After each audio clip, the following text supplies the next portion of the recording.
Hello students, मैं सुनील कुमार राजकीय national महाविद्यालय सिरसा के हिंदी डिपार्टमेंट से। आज का जो हमारा ऑनलाइन विषय है वो बीए प्रथम वर्ष का सेकंड सेमेस्टर हिंदी साहित्य के भक्ति काल की प्रमुख प्रवृत्तियाँ। इससे पहले का जो हमारा ऑनलाइन वीडियो था वो भक्ति काल की प्रमुख परिस्थितियाँ। अब ये भक्ति काल की प्रमुख प्रवृत्तियाँ या विशेषताएं संपूर्ण, चाहे वो निर्गुण काव्यधारा हो चाहे वो सगुण काव्यधारा हो, संपूर्ण भक्ति काल की जो प्रमुख प्रवृत्तियाँ या विशेषताएं हैं उसके बारे में आज हम विस्तार पूर्वक पढ़ेंगे। तो भक्ति काल की प्रमुख जो विशेषताएं, उन विशेषताओं को पढ़ने से पहले हम भक्ति काल के बारे में थोड़ा सा उसका जो सामान्य परिचय है उस परिचय को पढ़ लेते हैं। भक्ति काल की समय सीमा संवत 1375 से संवत 1700 तक मानी गई है और भक्ति काल दो काव्यधाराओं में बंटा था, निर्गुण और सगुण। निर्गुण काव्यधारा वो थी जिसमें मूर्ति पूजा का विरोध किया गया है और इस काव्यधारा में संत कवि ज़्यादा थे। संत का मतलब सत्य शब्द से निकला हुआ जो सच्चा है। और ये जो कवि थे इनकी जो वाणियाँ थी या इनके जो पद थे वो केवल और केवल लोगों के लिए उपदेशात्मक थे। निर्गुण जो कवि थे वो उस ईश्वर को के अंदर विश्वास रखते थे जिसको उन्होंने कभी नहीं देखा है। उन्हें उसके रंग रूप आकार का कुछ नहीं पता है, वो क्या खाता है, क्या पीता है, कहाँ रहता है, उसके बारे में उन्हें कुछ नहीं पता है। वो निर्गुण ईश्वर को एक गूंगे व्यक्ति के समान मानते थे कि जिस प्रकार गूंगे व्यक्ति को मीठा फल खाने के लिए दे दिया जाता है और फिर उससे उसके स्वाद के बारे में पूछा जाता है तो वो उसके स्वाद को नहीं बता पाता क्योंकि वो गूंगा है। इसी तरह से निर्गुण काव्यधारा के जो कवि थे वो ये कहते थे कि केवल उस ईश्वर को तो वही जान सकता है जिसने अपनी भक्ति के माध्यम से उसे प्राप्त कर लिया हो। अतः निर्गुण कवियों ने मूर्ति पूजा का विरोध किया और नाम स्मरण पर बल दिया है, इसलिए इनको संत कवि कहा जाता है या संत माना जाता है। निर्गुण काव्यधारा दो भागों में बंटी थी, एक संत काव्यधारा, दूसरी सूफी काव्यधारा। संत काव्यधारा के जो प्रवर्तक थे वो कबीरदास और सूफी काव्यधारा के जो प्रवर्तक थे वो मलिक मोहम्मद जायसी। अब निर्गुण काव्यधारा के साथ साथ दूसरी तरफ सगुण काव्यधारा भी आगे बढ़ी थी और सगुण काव्यधारा के जो कवि थे उनको भक्त कवि माना जाता है। जैसे निर्गुण काव्यधारा के कवियों को संत कवि कहा जाता है, इनको भक्त कवि कहा जाता है। सगुण काव्यधारा के कवियों में सगुण काव्यधारा के कवियों का मानना था कि जो गुणों सहित हो, अर्थात जिसमें गुण हो, जिसका आकार हो, जिसका रंग रूप हो, वो कहाँ रहता है, क्या खाता है, क्या पीता है, उसके माँ बाप कौन हैं, देखने में कैसा है, उसका जन्म कब हुआ, कहाँ पर हुआ है, वो उस ईश्वर को मानते थे। सगुण काव्यधारा में जैसे तुलसीदास उस राम को मानते थे जिस राम का जन्म अयोध्या में हुआ है, जिसका पिता राजा दशरथ है, जिसकी माता कौशल्या है, जिसकी पत्नी सीता है, उसके रंग रूप आकार के बारे में सब पता है। इसी तरह से सगुण काव्यधारा में सूरदास ने कृष्ण की भक्ति की है और कृष्ण को भी वो अपना सख है मानते हैं, यानी कि एक मित्र मानते हैं वो उसे अपना। तो इस तरह से क्या है, भक्ति काल जो है, भक्ति काल दो काव्यधाराओं में बंटी थी, सगुण और निर्गुण। तो हमने इनका जो सामान्य परिचय, उस सामान्य परिचय को थोड़ा संक्षेप में पढ़ा है। आशा करता हूँ कि ये आपको इतना समझ में आया होगा। अब जो हमारा अगला जो टॉपिक है, अगला जो विषय है वो संपूर्ण भक्ति काल की विशेषताएं, यानी कि चार जो काव्यधारा थी, इन चारों काव्यधाराओं की विशेष बात क्या थी जो इनका जो साहित्य है वो इतना समग्र और उच्च कोटि का माना जाता है। तो आइए हम आगे का जो हमारा हिंदी साहित्य का जो भक्ति काल है उसकी जो विशेषता, उस विशेषता के बारे में विस्तार पूर्वक पढ़ते हैं। सबसे पहली जो विशेषता है वो है चतुर्मुखी साहित्य। चतुर्मुखी साहित्य मतलब 4 प्रकार के साहित्य का निर्माण किया गया है। निर्गुण और सगुण। निर्गुण आगे 2 भागों में बंटी, सगुण भी 2 भागों में बंटी। निर्गुण के अंदर संत कवि थे, उपदेश देने वाले, और निर्गुण में दूसरी तरफ कौन थे? सूफी कवि, प्रेम के द्वारा ईश्वर को प्राप्त करवाने वाले कवि। सगुण में कौन थे? तुलसीदास, राम काव्य धारा से प्रेरित, और दूसरी तरफ सूरदास, कृष्ण काव्य धारा से प्रेरित कवि। तो इस प्रकार भक्तिकालीन जो साहित्य है वो 4 प्रकार का है: संत काव्य, सूफी काव्य, राम काव्य और कृष्ण काव्य। ये चारों काव्य धाराएं समस्त हिंदी क्षेत्र में समांतर बहती रही है। इन धाराओं के कवियों ने एक दूसरे को नीचा न दिखाकर अपनी अपनी पद्धति के अनुसार, चाहे कोई निर्गुण ईश्वर को मान रहा है चाहे सगुण ईश्वर को मान रहा है, उस पद्धति को बताया है। भक्ति काल के कवियों ने जाति पाति, ऊंच नीच, हिंदू मुस्लिम, आडंबर पाखंड आदि को छोड़कर सभी प्रकार के समन्वय भावना पर बल दिया है। बेशक सूफी कवि इस्लामी प्रभाव लिए हुए थे, किंतु उनकी आत्मा और उनका कलेवर, उसके ऊपर केवल और केवल भारतीयता की ही छाप थी। संत कवियों ने सामाजिक बुराइयों का विरोध किया, तो राम और कृष्ण भक्त कवियों ने अलौकिक ईश्वर के साकार रूप का या उसकी आराधना करने का संदेश दिया। अगर कबीरदास ने बीजक रचना के अंदर समाज के अंदर एक संदेश दिया है, तो मलिक मोहम्मद जायसी ने पद्मावत के माध्यम से अलौकिक प्रेम की सत्ता को बरकरार रखा है। इसी तरह से सगुण भक्ति में तुलसीदास ने रामचरितमानस के माध्यम से राम के महत्व को दर्शाया है, तो दूसरी तरफ सूरदास ने भी सूर सागर और सूर सारावली के माध्यम से श्री कृष्ण की भक्ति भावना को दर्शाया है। उसके बाद में हमारी जो दूसरी विशेषताएं हैं वो है लोकप्रिय साहित्य का निर्माण।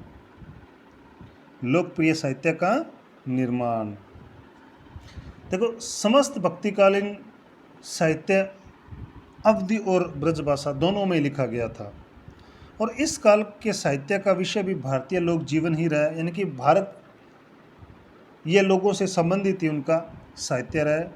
संतों के निर्गुण, उनकी योग साधना, उनकी ईड़ा और पिंगला पद्धति, माया, ब्रह्मा, मोक्ष आदि से इस देश की जनता शताब्दियों पूर्व परिचित हो चुकी थी, और सूफियों ने अपने प्रबंध काव्यों में जिन भारतीय राजा रानियों को नायक या नायिका बनाया है, उनको भी जनता लोक कथाओं के माध्यम से पहले से ही जानती थी।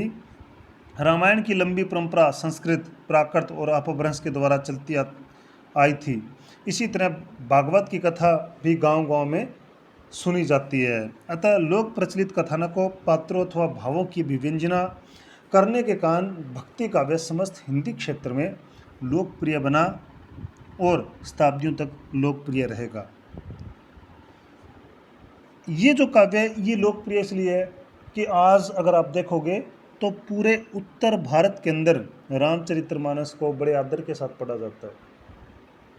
इसी तरह से श्रीमद् भागवत गीता के द्वारा, सूरदास के द्वारा जो दसम स्कंद है, उसी के माध्यम से सूर सारावली और सूर सागर के जो पद है वो बड़े आदर के साथ गाए जाते हैं। उत्तर प्रदेश, बिहार आदि क्षेत्रों के अंदर जो पद्मावत है उस पद्मावत के पद गाए जाते हैं। कबीरदास के जो उपदेशात्मक जो पद है, उनके जो दोहे हैं, वो हमें हर जगह देखने को मिलेंगे।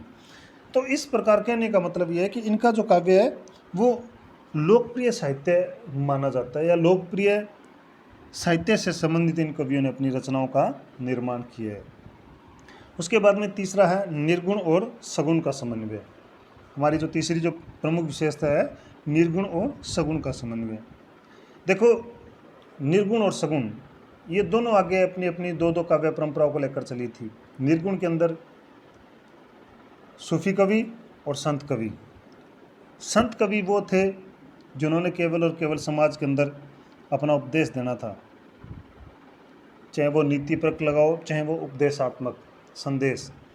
सूफी कवि जो केवल ये मानते थे कि संत जिस ईश्वर को, जिस निर्गुण ईश्वर की भक्ति करते हैं, उसी तरह से सूफी भी निर्गुण ईश्वर की भक्ति करते थे, लेकिन किस माध्यम से? प्रेम के माध्यम से, अलौकिक प्रेम के द्वारा वो उस ईश्वर को प्राप्त करना चाहते थे। उसी तरह से सगुण जो कवि थे, तुलसीदास राम को मानते थे, उस राम को जिसका जन्म अयोध्या में हुआ है। सूरदास कृष्ण को मानते थे, उस कृष्ण को मानते थे जिसका जन्म देवकी के गर्भ से हुआ है। ये चारों धाराओं के जो कवि थे, इन कवियों ने अपनी अपनी पद्धति के अनुसार ईश्वर का गुणगान किया है, लेकिन इन्होंने कभी भी किसी के ऊपर कटाक्ष नहीं किया है। किसी भी कवि ने किसी दूसरे कवि को नीचा न दिखाने की उनकी जो प्रेरणा थी, एक उस प्रेरणा को अपने आप कायम रखा है। वो ये नहीं चाहते थे कि कबीर ने निर्गुण ईश्वर की भक्ति की है तो मैं उस निर्गुण ईश्वर के बारे में कुछ व्यंग्य रूपी बातें लिखूँ, ऐसा बिल्कुल नहीं था। उन्होंने दोनों के बीच में, निर्गुण और सगुण के बीच में एक सामंजस्य स्थापित किया था। वो ये कहते हैं कि जिस व्यक्ति को अगर ये लगता है कि वो निर्गुण ईश्वर की भक्ति नहीं कर सकता, तो वो सगुण ईश्वर को मान सकता है, उसकी भक्ति कर सकता है। और जो सगुण ईश्वर की भक्ति नहीं कर सकता, वो निर्गुण ईश्वर को मान सकता है। इस तरह इनके काव्य के अंदर निर्गुण और सगुण दोनों का सामंजस्य, समानता या समन्वय की भावना देखी जा सकती है। उसके बाद में चौथा है अध्यात्म तत्व। भक्ति काल का जो साहित्य है, इस साहित्य के अंदर संसार रूपी साधना या सांसारिक व्यक्ति का गुणगान न होकर इस संसार और सांसारिक व्यक्तियों को बनाने वाले परमात्मा का चिंतन किया गया है, यानी कि उसका गुणगान किया गया। आध्यात्मिक अलौकिक साहित्य का निर्माण किया गया है। निर्गुण और सगुण मत के अलावा भक्ति काल में और कोई मत नहीं मिलता। इन दोनों मतों का अध्यात्म से निकट का संबंध है, आध्यात्मिकता, देवीय संबंध है इन दोनों के बीच में। भक्ति काल के अंत में जाकर केशव आदि ने जहांगीर, जस चंद्रिका जैसे आदिकालीन प्रवृत्ति वाले और रसिक प्रिया तथा कवि प्रिया जैसे रीतिकालीन ग्रंथ लिखने आरंभ कर दिए थे, लेकिन बाद में केशव को भी रामचंद्रिका लिखकर अपने इस पाप का प्रायश्चित करना पड़ा। कहने का मतलब कि भक्ति काल का जो संपूर्ण काव्य था वो आध्यात्मिक था, अलौकिक था, ईश्वर से संबंधित था। ये जो काव्य है, जो साहित्य लिखा गया था, वो उच्च कोटि का था, रीतिकालीन कवियों की तरह निम्न कोटि का नहीं था। इसलिए ये आध्यात्मिक काव्य भक्ति काल की एक प्रमुख विशेषता मानी जाती है। उसके बाद में चौथा जो हमारा है गुरु का महत्व। देखो, आदिकाल से यानी कि प्राचीन काल से ही गुरु के महत्व को या उसकी महिमा का जो विभिन्न कवि है वो हमेशा ही गान करते हैं। और भक्तिकालीन कवियों ने भी गुरु को बड़ा ऊंचा दर्जा दिया है। उन्होंने माना है कि गुरु ही व्यक्ति को माया से हटाकर परमात्मा की ओर ले जाता है। गुरु गोविंद उखड़े काके लागू पाए, बलियारी गुरु आपने जिन गोविंदियो बताए। परमात्मा से मिलाता है इस तरह से। सतगुरु की महिमा अनंत, अनंत किया उपकार, अनंत लोचन उघाड़िया, अनंत दिखावनहार। ये भी कबीरदास कहते हैं कि सतगुरु की महिमा वो बिल्कुल, उसका कोई अंत नहीं है। अनंत दिखावनहार, वह हमें सब कुछ दिखा देने वाला है अगर सच्चा गुरु मिल जाए तो, और मोक्ष प्राप्त करने में सहायक होता है। कबीर ने गुरु गोविंद दो खड़े काके लागू लिखकर सबसे पहले गुरु के चरण थामे हैं। जायसी ने गुरु सुआ, तोता को मार्ग दिखाने वाला मन है। तुलसी और सूर भी गुरु बिन गत नहीं कहकर गुरु के प्रति अपना आदर प्रकट करते हैं। कि चारों काव्य धारा के जो कवि थे, चारों काव्य धारा के कवियों ने गुरु को ईश्वर से भी बड़ा दर्जा दिया है कि अगर गुरु नहीं होता तो हम उस ईश्वर तक कैसे पहुंच सकते थे। हमारे पास कोई माध्यम ही नहीं था, इसलिए गुरु माध्यम बनकर हमें उस ईश्वर तक पहुंचने का रास्ता दिखाया है। छठा, उसके बाद में राज्य आश्रय से मुक्ति काव्य। भक्ति काल के किसी भी कवि को काव्य लिखकर न तो यश कमाने की इच्छा थी और न उनको धन कमाने की इच्छा। इसलिए उन्होंने किसी राजा या बादशाह की शरण में नहीं जाना पड़ा। कबीर अपने को राम का कुत्ता कहते हैं। कबीर स्पष्ट कहते हैं कि मैं राम का कुत्ता हूँ। कहते हैं राम नाम की जेवड़ी जित खींचे तित जाऊँ, वो स्पष्ट ये बात कहते हैं। इसलिए कबीर अपने आप को राम का कुत्ता कहकर खुद को संबोधित करते हैं। कबीर कुत्ता राम का मुतिया मेरा नाऊ, गले राम की जेवड़ी जित खींचे तित जाऊँ। जायसी अपने आप को प्रेम का पीर, तुलसी अपने को राम का चेला तथा सूर अपने को राम का सखा यानी कि मित्र कहते हैं। इन सभी कवियों ने कहने के को तो यह सवांत सुखाए की काव्य रचना है, परंतु इनका काव्य पूर्ण रूप से लोक मंगल का काव्य है। प्रत्येक व्यक्ति, संसार के प्रत्येक लोगों तक पहुंचाने वाला काव्य है। लोक ने इन्हें अपने सिर माथे पर बिठाया, इसलिए इन्हें अपने अलौकिक शरणदाता के अलावा किसी अन्य शरणदाता की आवश्यकता ही नहीं रहेगी। कहने का मतलब है किसी राजा के अधीन रही नहीं, इन्होंने राजा अपने अपने ईश्वर को माना है। ये किसी भी राजा के बंधन में बंधकर या वहाँ रहकर काव्य रचने वाले कवियों में से नहीं थे। इसलिए भक्ति काल का संपूर्ण काव्य राज्य आश्रय से मुक्ति का काव्य माना जाता है। उसके बाद में विभिन्न रसों की व्यंजना। विभिन्न रसों यानी कि भक्ति काल साहित्य को विभिन्न रसों का समुद्र कहना कोई बड़ी बात नहीं है। इस समुद्र में श्रृंगार, वीर, करुण, विभत्स, भयानक, अद्भुत, रौद्र, शांत, वात्सल्य सभी रस समाहित है। निर्गुण ब्रह्मा हृदय का विषय नहीं हो सकता, किंतु उसे भी संतों और सूफियों ने हृदय का विषय बना दिया। सूफियों ने प्रेम कथानक को प्रतीक बनाकर बड़े कौशल के साथ निर्गुण का स्वरूप समझाया है।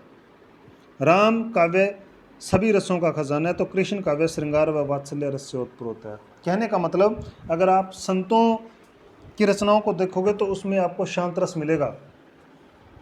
कहीं कहीं कबीर की रचनाओं में क्रांतिकारी जो भावना आती है वहाँ ओज रस है वो आपको देखने को मिल जाएगा। उसी तरह से सूफी काव्य में आप जाओगे तो आपको श्रृंगार रस का या वीर रस का जो भाव है वो दिखाई देगा। तुलसीदास की रामचरितमानस में जाओगे तो वहाँ भी आपको शांत रस है, वीर रस है, उसमें तो विभिन्न प्रकार के रसों का वो तो खजाना है। और सूरदास की पदों के अंदर जाओगे तो आपको वहाँ पर क्या है, वात्सल्य रस और श्रृंगार रस आपको सबसे ज़्यादा दिखाई देंगे। वात्सल्य रस का तो सूरदास को सम्राट भी कहा जाता है।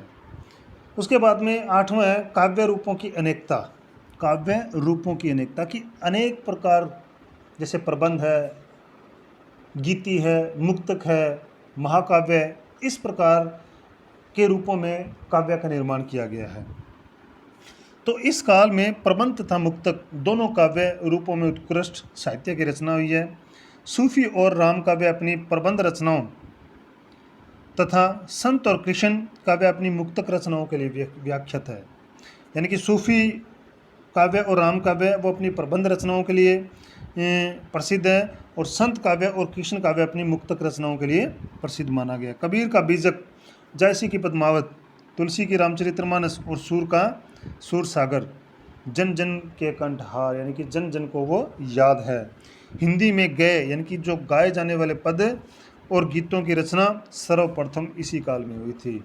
इसलिए इस काल के अंदर विभिन्न प्रकार के काव्य रूप हमें देखने को मिलेंगे। जैसे तुलसीदास ने और सूफी कवियों ने किस किस प्रकार के काव्य की रचना की है, प्रबंध काव्य की, और सूरदास और संत कवियों ने किस प्रकार के मुक्त काव्य की रचना की है। उसके बाद में हमारा है राष्ट्र और संस्कृति का काव्य। राष्ट्र और संस्कृति का काव्य। भक्ति काल एक काव्य का ऐसा रूप है जिसे सहज ही राष्ट्र यानी कि देश और संस्कृति का उन्नायक माना जाता है, मतलब एक समृद्ध काव्य माना जाता है। इस काल के कवियों ने जनहित में अपनी संपूर्ण शक्ति लगा दी थी। तुलसी और कबीर इस कार्य में अग्रणी है। कबीर केवल भगवत भजन में ही नहीं लगे रहे, उन्होंने आसपास के समाज को बदलने के लिए जाति, धर्म, वर्ग, ऊंच नीच आदि की दीवारों को भी तोड़ने का निरंतर प्रयत्न किया था। तुलसी ने राजा और प्रजा के सामने आदर्श चरित्र प्रस्तुत किए तथा भारत में राम राज्य की कल्पना की। जायसी एवं सूर ने भारतीय समाज को प्रेम की वाणी दी, जीवात्मा को परमात्मा में लीन होने का सरल मार्ग बताया। इससे उद्धारक और सामाजिक क्रांति के प्रभावशाली कवि न भक्ति काल से पहले कभी हुए थे और न अब तक हुए, और हो सकता है कि आगे भी न हों। तो कहने का मतलब इनके काव्य में विभिन्न प्रकार की संस्कृति हमें देखने को मिल सकती है। देखो, मलिक मोहम्मद जायसी एक मुस्लिम कवि थे, लेकिन उनके काव्य के अंदर पद्मावत में अगर आप देखोगे तो संपूर्ण भारतीय संस्कृति हमें देखने को मिलेगी।